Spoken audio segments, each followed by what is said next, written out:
tapha kaleessa eegamaa turee fi tapha dinqii tureen Argentinaan goolii 2-0 durfamurraa ka'uudhaan goolii 3-2 injifattee jirti.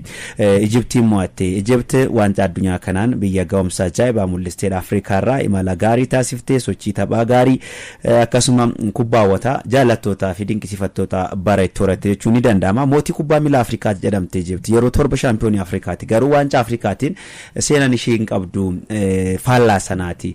Hirmaannaa afuraffaa isheetii bara 1934 waancaa addunyaa lammaffaa irratti hirmaachuudhaan eegalte garuu waancaa addunyaa kanarratti irra deddeebiidhaan milkaa'uu hin dandeenye. Bara kana marsaa biyyoota 16tiif geessee jirti. Yeroo jalqabaatiif kan geesse bara 1934 biyyoota 16 hirmaachaa ture ramaddiirraan darbeen. Amma namni baay'een maal jedha kana dura 1934 marsaa 16f geessee jedhan geessee miti yeroos biyyoota 16 qofaatu hirmaachaa ture yoo san ramaddiirraan darbine kan baranaati yeroo jalqabaatiif marsaa kana kan geesse seenaadhuma kubbaa miilaa biyyattii keessatti jechuudha Ijipt. Kaleessas taatiiwwan dirree keessatti ta'an Ijipt marsaa nuusaa xumuraatiif akka hin geenne daangeessee jira. Tapha booda Hosaam Hassan Leensaan garee biyyaalessa Ijipt murtoon abbaa murtee guutumatti sirrii akka hin taaneef Ijipt kuffisuudhaaf kan yaadame waancaa kana Ijiptiif kennuu kan barbaadu ta'e FIFAan maaliif biyyoota 48 hirmaachisa jechuudha yaada kennee jira. Akkasuma goolii lammaffaa Ijipt kan galche Mustafa Zikoon abbaa murtiitiin egaa murtoon hin dabarsaa ture sirrii akka hin taane himaan hin dabalame tapha booda yaada kenneen dubbateeti jira. Egaa Mustafa Zikoon akka jedhetti murtiin inni kenne haqa qabeessa miti kanaaf kan miira kana mul'isuu danda'a jechuudhaan kan dubbate taatiiwwan dirree keessatti ta'an tapha kana jijjiiranii jiru jechuudhaan namoonni hedduun Paul Scholes qeeqee jira murtoo abbaa murtee kana baay'ee qeeqee murtoon abbaa murtee kun guutumaan guutuu sirrii akka hin taanee fi itti yaadame Ijiptiin kuffisuudhaaf kan ta'e jechuudhaani. Abbaa murtee sarara gadduu Francois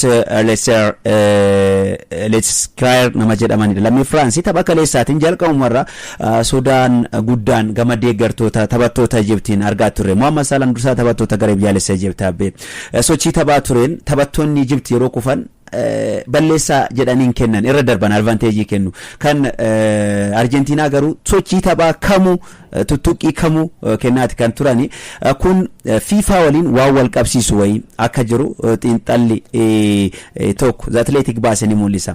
Amma fakkeenyaaf waancaa addunyaa bara kanaatiin Meesiin jiraachuun miidhagina waancaa addunyaa kanaa ni isa ni dabala jedhee amanaa jedhan FIFAan. Meesiin gama biraatiin Majorri Soccer keessa taphata. Erga inni garasi maleeti sochiin kubbaa miilaa Ameerikaa si'atee jira, dammaqee jira. Kanaaf Meesii waancaa addunyaa kana keessa jiraachuun isaaniif gaariidha. FIFAan immoo gama biraatiin xiyyeeffannoon isaa guutumaan guutuutti mallaqa ta'ee jira, argaatee jira. Yeroo hydration break jedhee daqiiqaa 3 beeksadha kan deemaati jiru. Mallaqa guddaa argachuudhaaf sochiin inni taasisaa jiru ifatti waan mul'atudha. Gama biraatiin Infantinoon waa'ee kubbaa miilaatiin alatti amma Trump fi Ameerikaa dhagoo qofa irratti xiyyeeffatanii jiru. Fakkeenyaaf Florian Balogun kaardii mana irraa kaasuun bilbila Donald Trump FIFAadhaaf yookiin Infantinoodhaaf bilbila hordofee kaardii man sun irraa ka'e. Kaardii man irraa ka'u Florianiin wal qabate gamtaan kubbaa miilaa Awurooppaa ifatti qeeqee jira. Murtoo baay'ee qaanessaa jedhee jira. Namoonni hedduunis murtoon akkasii kubbaa miilaa miidhagina kubbaa miilaa addunyaa balleessa jedhanii jiru.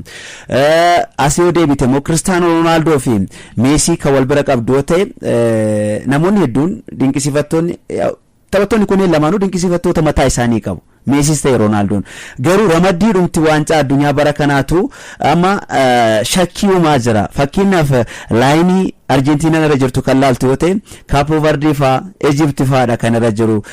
Gamasiyyoo kan laaltu ta'e ammoo kan Portugal, Spain faa German faati jiru. As dhuftee France faa jiru gama Portugal even jara kana kan darbitu yoo ta'e amma Egypt Argentinaan Switzerland waliin taphatti marsaa nuusa xumuraatiin.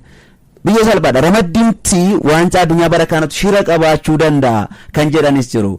Dirree keessatti wanti kaleessa ta'e balleessaan Mohamed Salah irratti raawwatame peenaalitii kennisuu qaba akkuma peenaalitii goolii Egypt sana aksisee kan jedhu jira.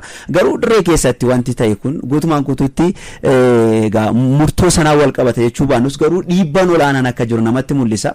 Tapha kaleessaa sana haalaallu akka walii garaatti kan Egyptii fi Argentinaa. 3-2 taphni kun kan xumuramee Egypt 2-0dhaan hanga deeqaa 79ffaatti dursaati kan turte deeqaa 15ffaarratti Yasiir Ibrahim 67ffaatti Mustafa Ziko gangalchanii sana booda 79ffaarratti Romero 83ffaatti Lionel Andres Messi sana booda deeqaan 90 xumurame deeqaa qisaasee dabalamee lammaffaarratti Enzo Fernandez gool injifannoo 3 galchuudhaan Argentinaan tapha kana 3-0dhaan 3-2 kan injifatte tarii an qeeqa ka'aa jiru sana akkaataa ramaddiitiin yoo ilaalle FIFAn qofa osoo hin taane hoggansi biyyoota bakka jiranitti ramaddiin kilabu biyyoota kan ittiin bahu malee akkasitti ta'e jedhamee waan bahe natti hin fakkaatu tarii dhugumatti FIFAn Lionel Messi tursiisuudhaaf maallaqa qofa argachuudhaaf yoo itti yaade Lionel Messi caala Cristiano Ronaldo tursiisuu barbaadatti fakkaata sababiin isaa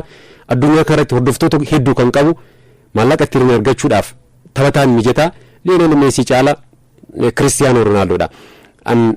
FIFA fi America Major League Soccer keessa taphachuu Messiitti wal qabatee sanaan wal qabsiisanii kan guutumatti dhugumatti tapha kaleessaa tarii kubbaa miilaatii namni hunduu akkaataa ittiin ilaale sanaan hiikkachuu danda'a.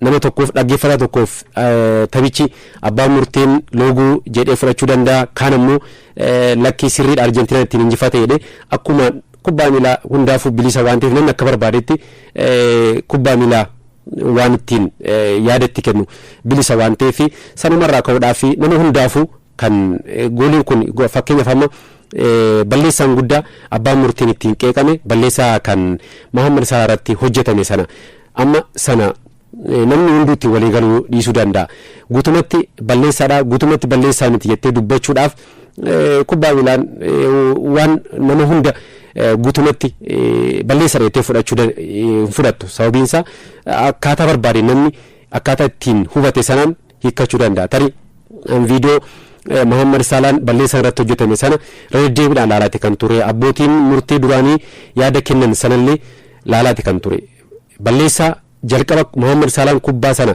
gangalchaa gara sarara penaltii yeroo deemu Julian Alvarez kubbaa sana harkaa buufachuudhaan Mohamed Salaan kubbitti guutumatti harkaa fudhatameeti kan ture erga kubbittiin Julian Alvarez harkaa buufate Mohamed Salaan kubbittiin duuba isaati kan turte sana booda balleessaa irratti hojjetame balleessaan sun ammoo tuttuqii muraasa natti fakkaata abbootiin murtii duraanillee tuttuqiin sun muraasa kanalatti ammoo tuttuqii sana muraasa qofa osoo hin taane guutumatti kubbaan sun Julian Alvarez harkaa injifateera kanaaf balleessaa miti kan isaan jedhani an Egypt mormuun isaanii tarii isaaniif sirrii ta'uu danda'a irra caalatti garuu qabxiin tapha kana akkamitti nu harkaa ba'e maayini dogongora keenya kan jedhu sana dogongoruma isaanii garuma guutumatti harka dhibba gara abbaa murteetti qabuun sun sirrii natti fakkaatu tarii guutumatti abbaa murtee murtoo sirrii kennuu dhiisuu danda'a garuu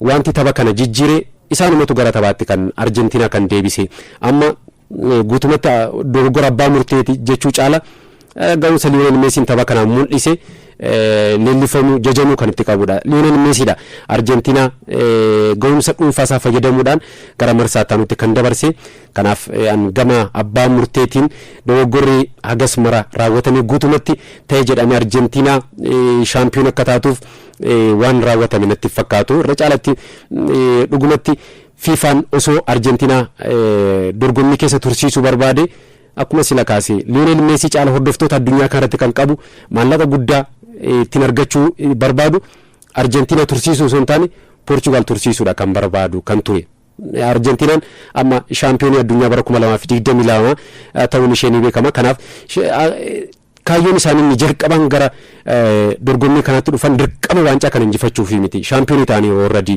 kanaaf ga'umsi Argentinaa daqiiqaa 13 keessatti injifattee marsaa taanuuf itti darbite ga'umsa beessa kan mul'isanii taphattoonni Egypt garuu hanga daqiiqaa 79ffaatti ga'umsi mul'isan akkaataan taphattoota Argentinaa ittiin dhaaban sun kan itti dinqisiifamudha keessattuu gooleegaan kilabichi garee kana Mustafa Shober ittiin mul'ise boqonnaa dura rukuttaa penaltiitti kan Messi jalaa deebise kan Alexis McAllister akkasumas immoo kan Julian Alvarez quba isaatiin akkaataan kubbaa kanatti deebise taphattoota Egypt ga'umsa kaleessa mul'isan sirriitti kan itti dinqisiifamudha garuu waancaa addunyaa kanaan biyyoonni Afrikaa sirriitti irraa barachuu qabu.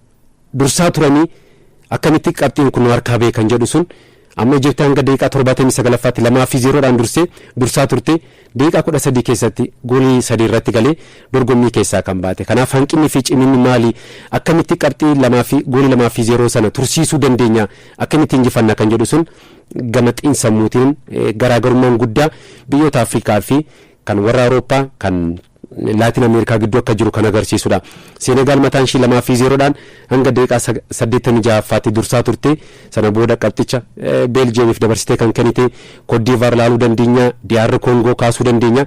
Gama kanaan biyyoonni Afrikaa inuma Morokoo irraa sirriitti barachuu kan qaban natti fakkaata. Morokoon gama kanaan dursaa turtee miti durfamuu irraa kaatee daqiiqaa muraasa keessatti goolii galchitee yeroo injifachaa turte kan argine. Kanaaf biyyoonni Afrikaa sirriitti of ilaaluu yerootti qaban waancaa Afrikaa kanaan waancaa addunyaa kanaan waa guddaa kan irraa barachuu qaban natti fakkaata. Keessattuu Morokoo irraa waan guddaa gama xiinsammuutiin tapha injifachuu qofa osoo hin taane akkamitti qabxii eegsifachuu akka qaban, akkamitti garee faallaa dhaabuu akka qaban. Fakkeenyaaf Liyoonel Meesiin kaleessa garaagarummaa akka uumu ni beekama.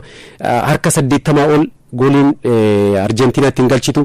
Yaaliin Arjentiina Liyoonel Meesii irraa akka ka'u ni beekama. Taphataa kana daqiiqaa xumuraa irratti taphataa kana to'achuu dhabuun ga'umsa isaa bakka inni argamu sana taphattoonni biroo kan Ijipti argamuu dhabuun isaanii gatii isaan kaffalchiisera jedheen kaasa gama kiyyaan. Tapha marsaa mo'ateen darbu biyyoota 16tiin kaleessa Arjentiinaan goolii 2-0 durfamaa turuudhaan boodarra goolii 3-2 kan injifachuu dandeesse. Kanaanis Arjentiinaan marsaa nusatu muraatiin Siwiizerlaand waliin kan taphattu ni taasisa.